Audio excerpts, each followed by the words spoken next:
Tulala si Amber habang inaabangan niya ang pagsikat ng araw sa may bandang swimming pool area ng penthouse. Ikalawang araw na niya yon sa penthouse si Sebastian at dalawang magkasunod na araw na rin siyang windang, puyat at nagugulumihanan. Paano kasi? Kahit na milyan-milyan na ang layo na magaling na lalaki sa kanya, iniisip pa rin niya to at ang ginawa nitong paghalik sa kanya sa elevator. That day, when they finally reached his penthouse, ni hindi nila pinag-usapan ang ginawa nitong paghalik sa kanya at ang announcement nito sa buong mundo na totoo nga ang balita, nakasal na sila. Basta pagtungtong nila sa penthouse na ito, naroon na at nakaabang sa Ivy, ang personal secretary nito. Naging mabilis ang pag-uusap ng dalawa na may kinalaman sa negosyo, kaya naman mabilis siyang dumistansya sa kanila. Trevor joined Sebastian and Ivy after a few minutes before they went on their way again. Ni hindi nga formal ang nagpaalam sa kanya ang magaling na lalaki. Kumaway lang at sinabing, "Take care." Wala sa sarili siyang napairap sa hangin. Umagang umaga, pero naiinis na naman siya kay Sebastian. Kahit wala ito. Paano? Dahil sa paghalik nito sa kanya sa elevator, nag-expect siya ngayon ng goodbye kiss kahit hindi naman sana dapat. Tapos nag-expect din siya ng tawag dito mula pa kahapon. Kaso hindi rin nangyari. Ang sekretarya lang nitong si Ivy ang nangangamusta sa kanya.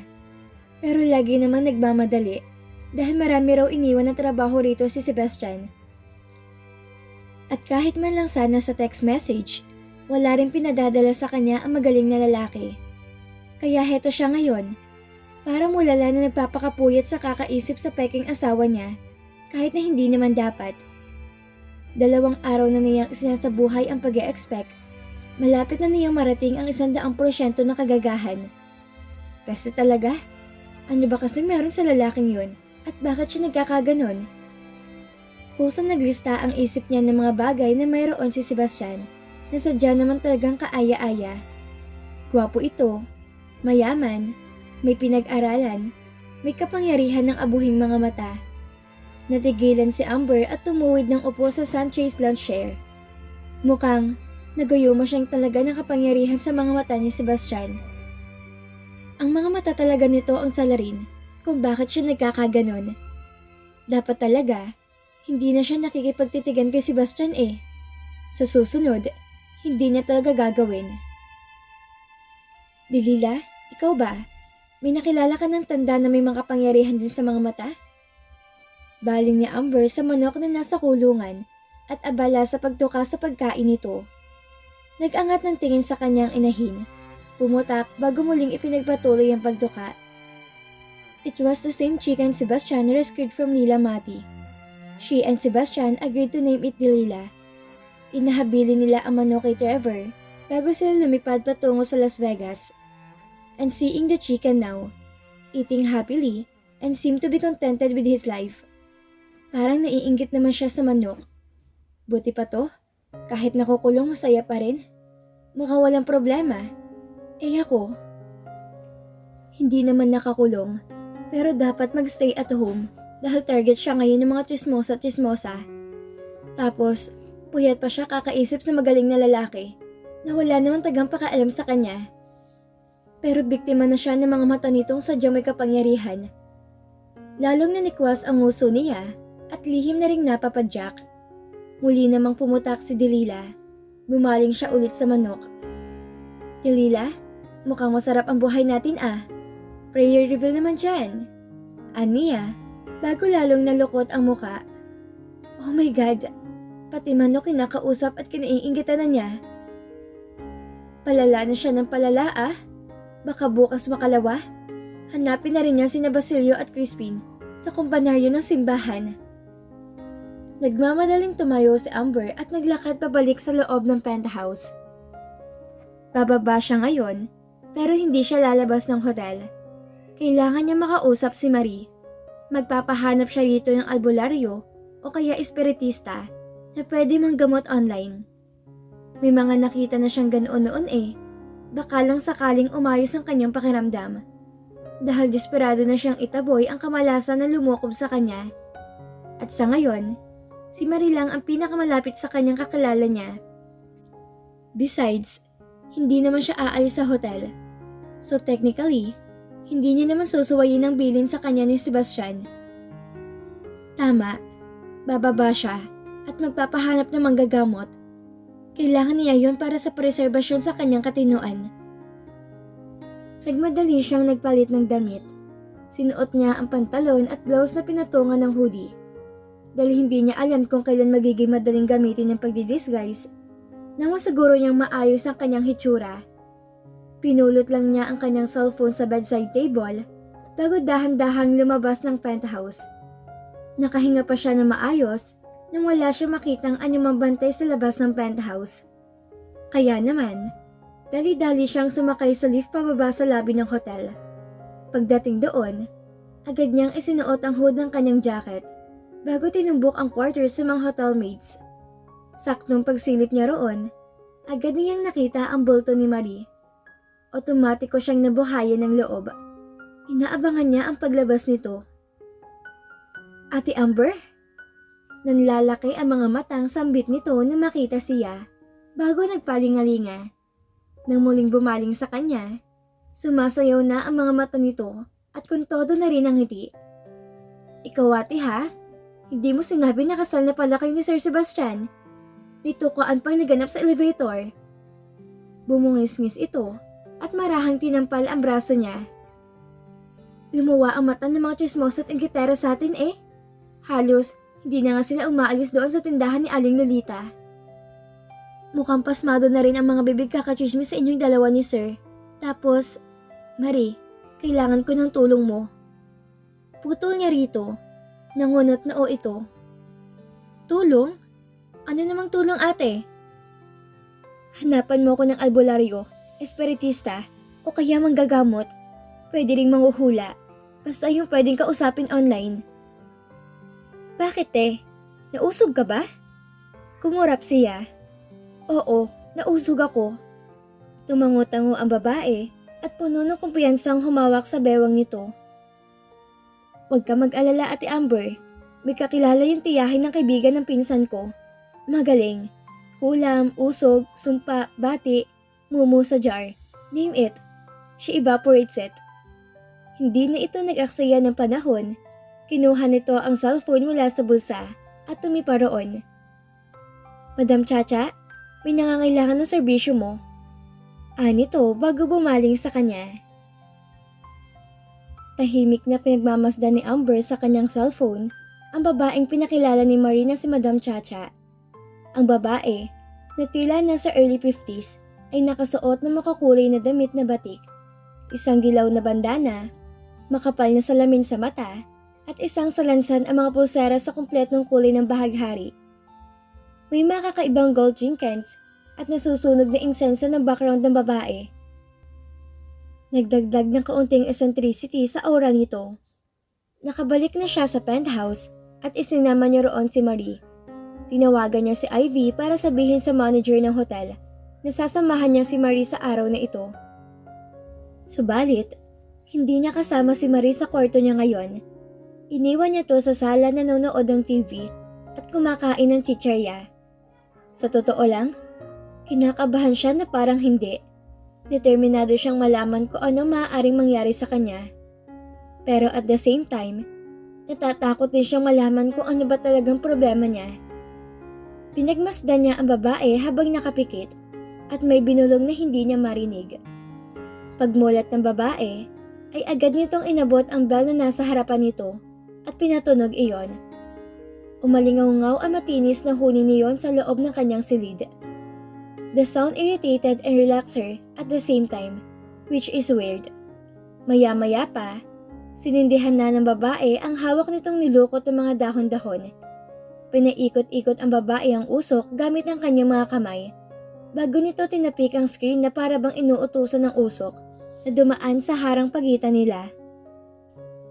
Madam Chacha repeated the movement a few more times. Itinigil lang nito ang ginagawa nang maubo na ito dahil sa usok sa silid nito. Gusto niya sanang matawa kaya lang pinigil niya. Baka mamaya, kapag na-imbier na to sa kanya, dagdagan nito ang sumpa sa kanya. When the smoke finally cleared, Madam Chacha cleared her throat. Inayos nito ang makapal na salamin bago siya pinakatitigan. Pangalan, Amber Gonzaga po. Bumunto ang hininga ito, pumikit bago marahang nagmulat. Anong klaseng nilalang ang gumagambala sa'yo, Amber? Napangiwi na siya. Mukhang hindi po nilalang, madam. Kapangyarihan po. Kapangyarihan? Madali lang yan. 3,000. Po? Ani rito. 3,000 ang bayad para sa pagpapalaya sa anumang kapangyarihan. Handa po ako magbayad ng kahit na magkano. Maging maayos lang po ako. Marahang tumango ang babae. Mabuti kung ganon. Bueno, ilarawan mo kung anong kapangyarihan ang gumagambala sa'yo.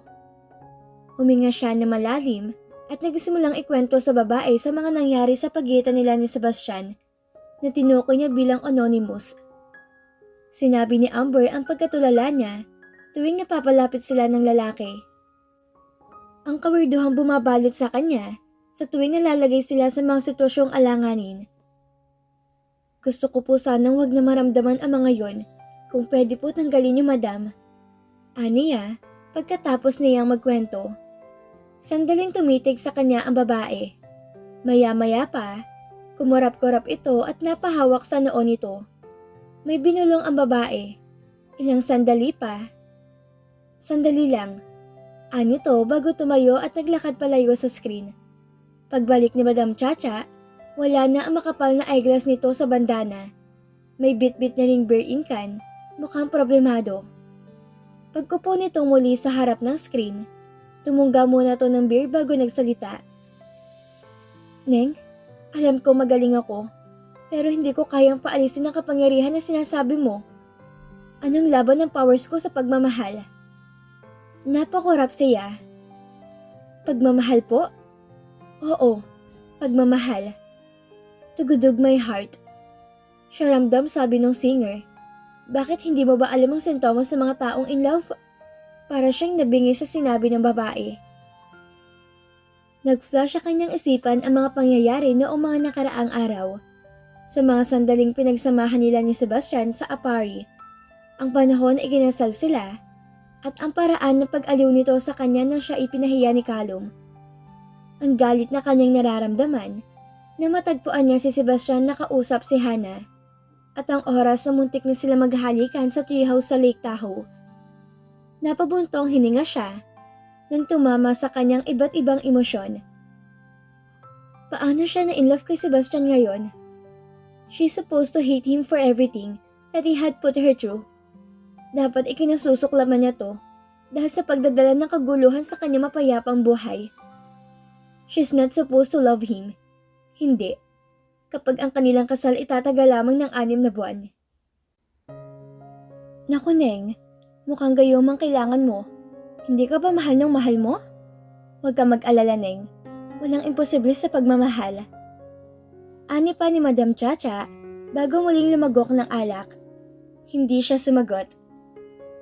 The realization was a lot to take in. After a moment, she took a deep calming breath in order to get her twist straight. Nagpasalamat siya sa babae at hiningi ang account number nito para sa funds transfer ng bayad nito. Nang tapusin niya ang video call, agad na nagtalo ang isip at puso niya. Ang pagkalito at kawalang paniniwala na lumulunod sa kanya. Hindi pa rin siya makapaniwala na nahulog na pala siya kay Sebastian nang hindi niya nalalaman. Pero nang malaman niyang na-in-love talaga siya kay Sebastian, maraming kakaibang bagay ang nararamdaman ni Amber nitong mga nakaraang araw. At dahil sa nalaman niya ngayon, mukhang totoo din na nagseselos nga siya kay Hannah. Confirm. Nakarating na sa 100% ang kapestehan niya. She reached for her pillow and muffled her scream with it. Naiinis siya sa kanyang sarili. Ang sabi niya noon, maghihintay siya sa tamang lalaki na mamahalin niya at mamahalin din siya ng totoo. Pero wala sa mga yon ang mangyayari. Ngayong hinayaan niyang sarili na ma-inlove sa peking asawa, ang pangamba at kawalan ng katiyakan ay bumalot sa kanya sa isang iglap. Sa lahat ng kapestehang nagawa niya sa buong buhay niya, ang ma-inlove pa kay Sebastian ang napili niyang gawin. Habang nalilito pa rin, lumabas si Amber ng silid na nagpaplanong kalimutan ang sensyon nila ni Madam Chacha. Siguro, kung hindi niya ito masyadong pag-iisipan, makakalimutan niya ito at ililihim sa susunod na 6 na buwan. Paglabas ni Amber sa sala, naroon pa rin si Marie at nanonood ng TV. Agad siya nitong nilingon. "Ate, tapos na kayo mag-usap ni Madam Chacha?" Anito habang ngumunguya ng chips. Pinilit niyang ngumiti. "Oo." "Anong sabi? Naayos ng problema mo?" Kumurap siya at alanganing kumuha ng chips sa bag bago umupo sa tabi nito. "Oo, maayos na. Magaan ang pakiramdam ko." Pagsisinungaling niya rito. Nung kaniyang ipagtatapat kahit kanino ang tungkol sa damdamin niya sa magaling na lalaki. Hindi dapat malaman ni Sebastian ang nararamdaman niya para rito.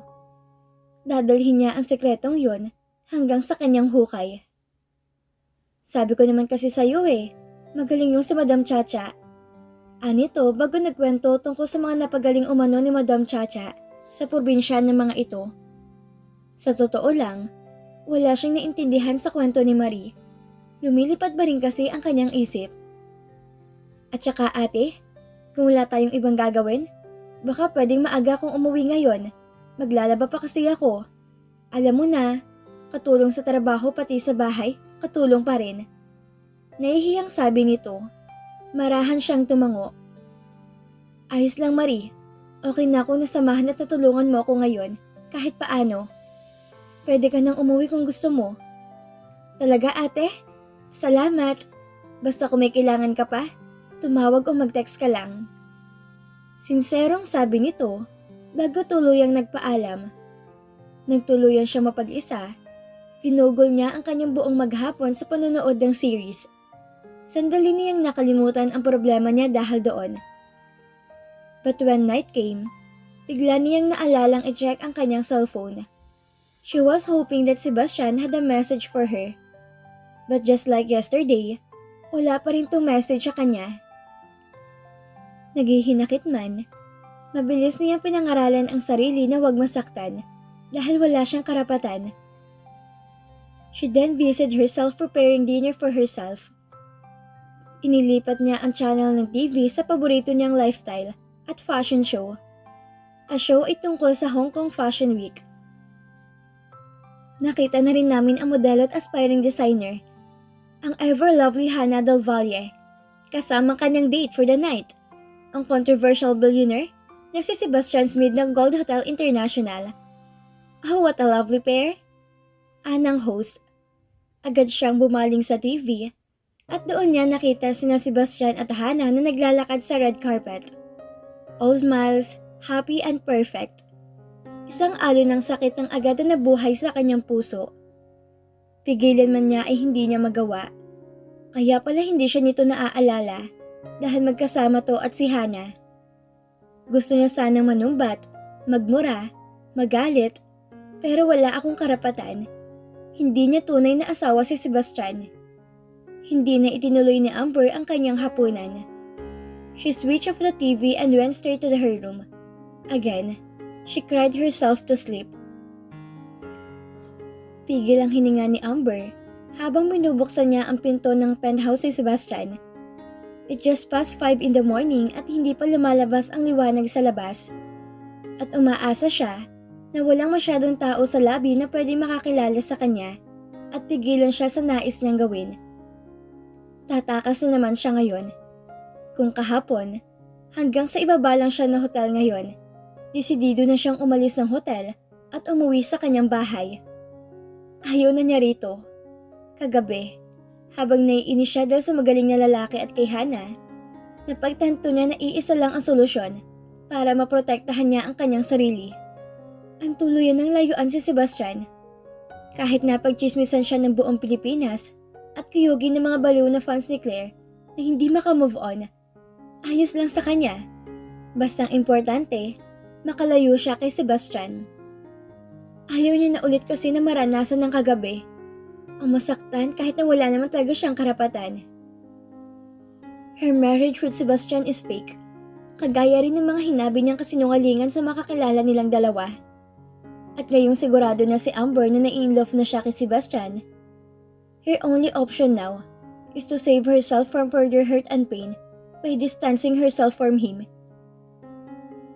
Tulad ng hindi niya namalayang ginagawa nitong mga nakaraang araw na wala si Sebastian, ngunit kailangan niyang subukan man lang. Laking riles naman siya, sanay na siya sa hirap. Sana lang, kayanin niya talaga ang mamuhay na malayo kay Sebastian. Agad na nabalot ng lungkot ang kanyang isip. She used to hate him. Pero ngayon, parang hindi na siya makakagana ng hindi nakikita si Sebastian o makakausap. Baka kinakarma na siyang talaga. O kaya, binibiro siya ng tadhana. She took in a sharp breath and shook her head slowly. Mamaya na siya ulit malulungkot. Kailangan niya lumabas ng hotel ng palihim, kaya kailangan niya mag-focus. Muling sinilip muna ni Amber kung may nakabantay sa labas ng penthouse. She need to be cautious. She has to. Na masiguro niyang walang nagbabantay sa penthouse, nagmamadali siyang lumabas ng pinto at dire-diretsyong sumakay sa lift. Agad niyang isinuot ang hood ng kanyang jacket at inayos ang overnight bag niya na nakasukbit sa kanyang balikat. Hinihintay niyang bumukas ang pinto ng elevator sa ground floor. And when it does, nagmamadali siyang naglakad patungo sa stockroom na pinagdalhan ni Marie sa kanya noon. She's glad that all the employees were busy for the start of the business day, kaya walang nakakita na magtungo siya sa stockroom. Once inside, agad siyang naglakad patungo sa mababang bintana kung saan din siya naunang pumasok noong bago sila magkakilala ni Sebastian. Dahan-dahan niyang inislide ang salamin ng bintana sa gilid. Relief washed over her when the glass window moved smoothly and quietly. Ilang minuto pa at nagsimula na siyang umakyat sa bintana. Nang tuluyan siya makalabas doon, agad niyang tinumbok ang back parking area ng hotel. Naroon pa rin kasi ang kanyang kotse. Nang masiguro ni Amber na walang tao sa paligid, dali-dali niyang binuksan ang kotse at sumakay doon. Today is the beginning of her reclaiming her life. And no one, not even Sebastian, could stop her. Sa kabilang banda, oo, pupunta ako dyan ngayon. Heto na nga, nagbibihis na. Ani Amber kay Bianca habang kausap niya to sa telepono. She looked at her in the mirror and buttoned her white polo, which she prepared with her jeans. Plano niyang pumasok sa trabaho ngayon, at kung ano ang backlash, welga, at chismis ang kakaharapin niya sa pagbabalik sa trabaho, wala siyang pakialam. What's done is done. Nagdesisyon siya, nagkamali, at ngayon handa na niyang harapin ang lahat. Mabuti man o masama para lang maibalik ang dati niyang buhay. Sige, kakausapin ko si Sir Victor mamaya. Okay, bye. Aniya kay Bianca bago tuluyang tinapos ang tawag. Mabilis niyang initsa ang cellphone niya sa kanyang kama at nag-concentrate sa pagbibihis. Napasuyap si Amber sa orasan sa bedside table niya. Ilang minuto pa bago mag 7:30 ng umaga. She still got an hour and half of our spare time to travel before her work starts. Subalit ayaw niya magbabagal. Hindi niya alam kung matatraffic siya sa daan. Matapos ang lahat ng napagdaanan niya sa pastel sa pamamagitan ng pagsali sa kanyang sarili sa iskandalo, dapat niyang gawing maganda ang kanyang unang araw sa trabaho. She quickly put on her makeup. When she was done with that, she wore her pumps, picked up her thirsty bag and went out of her room. Nagbigay siya ng flying kiss sa larawan ng kanyang ina sa dingding na madaanan niya to bago ilak ang pinto ng kanyang bahay at naglakad patungo sa kanyang sasakyan. Sinalubong si Amber ng mga mapanghusgang tingin ng kanyang mga kapitbahay. Kahit kanina, pagdating niya, ganun din ang klase ng tingin ng mga ito sa kanya. But instead of hating them, she smiled at them. Sabay-sabay na umirap ang mga marites at nagbulungan. Pati pala pagngiti ko ngayon, issue na rin. Lihim siyang napailing at tuluyan ang pumasok sa kanyang kotse. She better get out of there, habang mabait pa siya. Nang marating ni Amber ang building kung saan naroon yung opisina ng Pastel, pinagtinginan siya ulit ng mga tao. At siguro, kung hindi niya kinondisyon ng kanyang isip sa mga eksenang ganun kanina, baka kanina pa siyang nalusaw sa hiya. Pero alam niyang kailangan niyang pagdaanan ito. Alam niyang isang yugto lang yon. Makakalimutan din ng mga tao ang naging issue nila ni Sebastian. Muli rin siya matatanggap ng mga ito. Babalik din ang buhay ko sa dati. And who knows, if she'd finally meet her the one and give her the happy ever after she deserves. Kung kailan, malay niya. Napaismid si Amber at lihim na umiling. She should not let her work start with the negativity. Kailangan good vibes lang ang iniisip niya. Gaya ng dati, malapit na siya sa opisina ng Pastel nang tumunog ang kanyang cellphone. Agad na kumabog ang puso niya nang makita sa screen ang pangalan ni Ivy. Sandali siyang nataranta bago kusang gumilid sa isang di mataong sulok at sinagot ang tawag. Good morning, ma'am. Ayos lang po ba kayo? May kailangan po ba kayo for today? Ani Ivy sa malumanay na tinig. Ivy calls her twice a day, in the morning and the evening, asking for the same question. But the woman never visit her. Kung biling ni Sebastian o talagang busy to sa trabaho, hindi niya alam.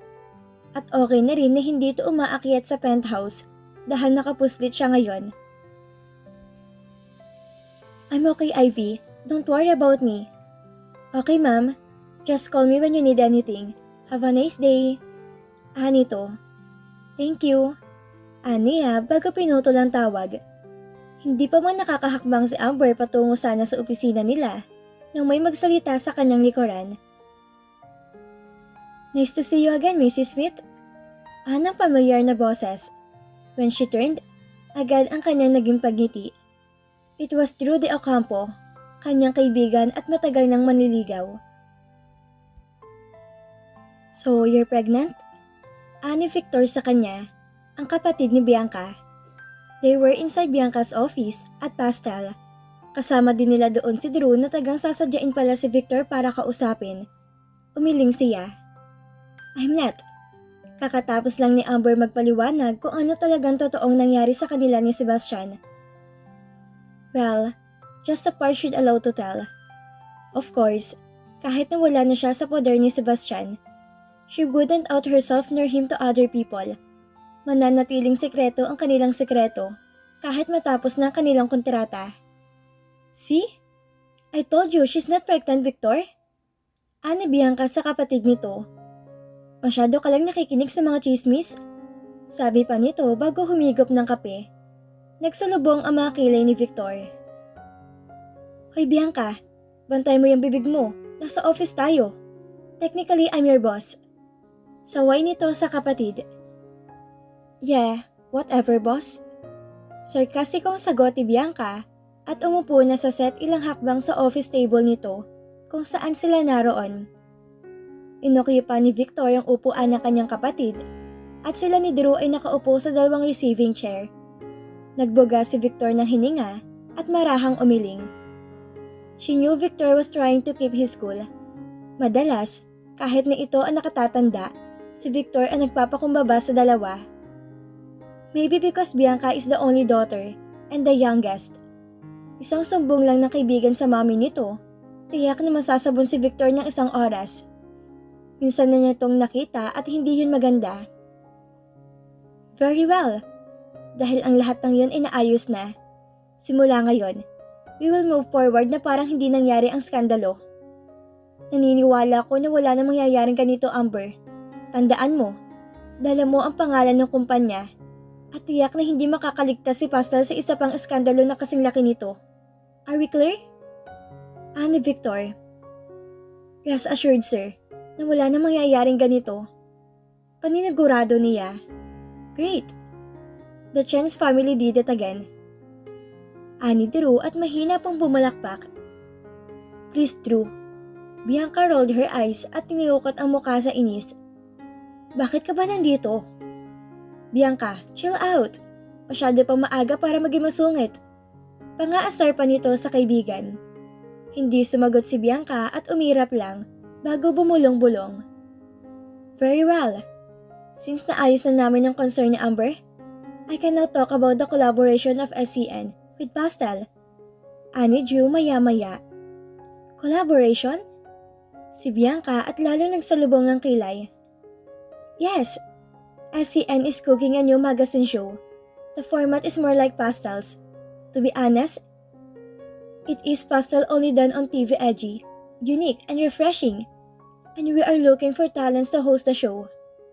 Bumaling ito sa kanya. Ano sa tingin mo, Amber? Napanganga siya. Ako? Yes, Amber. Nandito ako para mag-alok sa'yo ng trabaho sa aking channel. Ani Drew. Hoy, si Amber ay para sa pastel lamang. Ang lakas ng loob mo mag-alok sa kanya ng trabaho sa harap mismo ng mukha ko? Gigil na sabi ni Bianca. Tumayo na at langgitan niya in Mandarin. Sumagot si Victor sa Mandarin din. Pati si Drew nag-Mandarin na rin. Andrew De Ocampo, or Drew, is the CEO of Silver Cloud Network, one of the largest media network in the country. His father is pure Filipino and his mother is half Chinese. Nakilala na to dahil sa mga Chen. Malapit na kaibigan to ni Victor at ilang beses na rin niyang nakasama sa mansyon ng mga Chen tuwing may okasyon. At maski noon pa mang nag-aaral pa sila ni Bianca, nagpapakita na to ng interes sa kanya. Hindi nga lang niya pinapansin. Dahil una, mayaman ito, automatic na allergic siya rito. At pangalawa, hindi siya naniniwala na gusto siya nito. How in the world would someone as rich as Drew De Ocampo like her? Yan ay sadyang kalokohan. Noong nagsimula siya magtrabaho sa pastel, pagkatapos niya magtapos ng kolehiyo, tinodo na ng binata ang pagpaparamdam sa kanya. Inaraw-araw nito ang pagpunta sa pastel para lang mabigyan siya ng kung ano-ano. Nagpatuloy iyon ng ilang buwan. Gayunpaman, kahit nga sa lahat ng pagsisikap nito, hindi siya nahulog sa charm ni Drew. At nang hindi na niya natiis ang kakulitan nito, napilitan siyang ipagtapat dito ang katotohanan na hindi nahihigit pa sa kaibigan ang tingin niya rito. Drew respected her decision and accepted the fact that they cannot be more than friends. Pero paminsan-minsan kapag nakakaalala ito, nagpapalipad hangin pa rin to, nagbabaka sakali. People say she's crazy for turning down Drew De Ocampo. Pero ano magagawa niya? Hindi na kayang ipagpatuloy ang pagpapanggap na may gusto sa isang tao dahil lang sa awa. Actually, hindi lang naman si Drew ang binastad niya. Nagkaroon siya ng mga manliligaw na tinanggihan niya nito mga nakaraang taon dahil lang sa mayaman sila. Kumibot ang labi niya. Kaya siguro siya kinakarma ngayon dahil sa mga manliligaw niya na nasaktan niya. Amber? Untag sa kanya ni Drew maya-maya. Tumikhim siya, mabilis na hinamig ang sarili. Tapos na palang pagtatalo ng mga to. Ano? Tingin ko hindi ako karapat-dapat na maging host bukod sa iskandalo. Umiling siya. Baka i-boycott ng viewers ang show. Kita mo? Kahit si Amber ay nakukuhang ibig kong sabihin, kahit hindi niya maintindihan ng isang salita sa Mandarin. Segunda ni Bianca at inirapan ulit si Victoria Drew. Tsaka may nakalimutan ka. Kasal na si Amber. Hindi ba dapat kailangan mo rin ng permiso ni Sebastian pagdating sa asawa niya? Nagpalitan na makuhulugang tingin sina Victor at Drew at hindi yun nakaligtas sa paningin niya. Maya-maya pa, marahang nagbuga ng hininga si Victor. The collaboration was suggested by Drew's mother, to Ma'am Bianca, sa pamamagitan ng pagdadala ng pastel sa mainstream media. Ang mga tao ay maaari magkaroon ng mas mabilis sa pagbabago ng puso at mas mabilis makakalimutan ng skandalo. Pastel would benefit more on this collaboration. Bianca and not the other way around. Paliwanag ni Victor. Ngumisi lang si Bianca at inirapan ito. Hindi mo ba narinig ang sinabi ko? Kasal na ngayon si Amber. Bakit hindi mo muna kausapin si Sebastian at tingnan mo kung anong iisipin niya tungkol dito? Dahan-dahang umiling si Drew at bumaling kay Victor. Pag-usapan na lang natin to sa ibang pagkakataon kapag wala ang kapatid mong asungot. Anito bago bumaling sa kanya. Congratulations on your wedding, Amber. I wish you and Sebastian all the best. Dugtong pa nito bago tuluyang lumabas ng opisina. Ngayon sigurado na siyang may mali talaga kina Sebastian at Drew. Kung ano man yon, wala na siyang balak alamin pa. She already too much on her plate to care about the rift between Sebastian and Drew. Ilang sandali pa, sunod na nagpaalam si Victor. Nang sila na lang ng kaibigan ang naiwan, agad itong bumaling sa kanya. Magsalita ka, Amber. I know there is something you are not telling me. Nito. She laughed. Time to test her acting skill, she thought. Pagod na naglakad patungo sa kotse niya si Amber. Buong araw lang siyang nag-brainstorming kasama si Bianca at ang iba pa nilang miyembro ng team tungkol sa mga susunod na issue ng Pastel para sa sunod na quarter. Yon ay matapos niyang lusutan ang paulit-ulit pang pang-iintriga sa kanya, hindi lang ng kaibigan, kung pati na rin ng mga kasama niya sa trabaho. Nagpapasalamat siya na ganoon pa rin ang pakikitungo sa kanya ng kanyang mga katrabaho bago nangyaring iskandalo. They assured her that they got her back and there's nothing she needs to worry about. Kahit papaano, pagkatapos marinig ang mga salitang iyon na nakapagpatibay mula sa kanyang mga katrabaho, gumaan ang pakiramdam niya. Siya ay umaasa na susunod na mga araw, magiging maayos din ang lahat para sa kanya. Nakangiti niyang binuksan ang pinto ng kotse at lumulan doon. Pakiramdam niya ay tapos na siya ngayong araw. Hindi masama para sa kanyang unang araw ang pagbawi sa kanyang dating buhay. Minaniobra niya ang sasakyan patungo sa shortcut, pauwi sa bahay niya. It's an old residential road that would cut her travel time for at least 30 minutes. Doon siya madalas dumadaan kapag rush hour. Malapit na siya sa shortcut nang unang beses niyang apakan ang preno ng kanyang kotse. Hindi huminto ang sasakyan at nagtuloy-tuloy yon sa pag-andar. Sinubukan niya ulit apakan ang brake paulit-ulit. Subalit ayaw tumigil ang kotse niya. Not even when a dog appeared in the middle of the road with no intention to leave. Nataranta na siya at kinabig niya pa kanan ang manibela. Dumire-diretso ang kotse niya sa isang malalim na kanal. Nagsimula siya manginig sa takot pagkatapos na i-deploy ang airbag ng sasakyan. Matapos ng ilang sandali, tuluyan na siyang nawalan ng malay.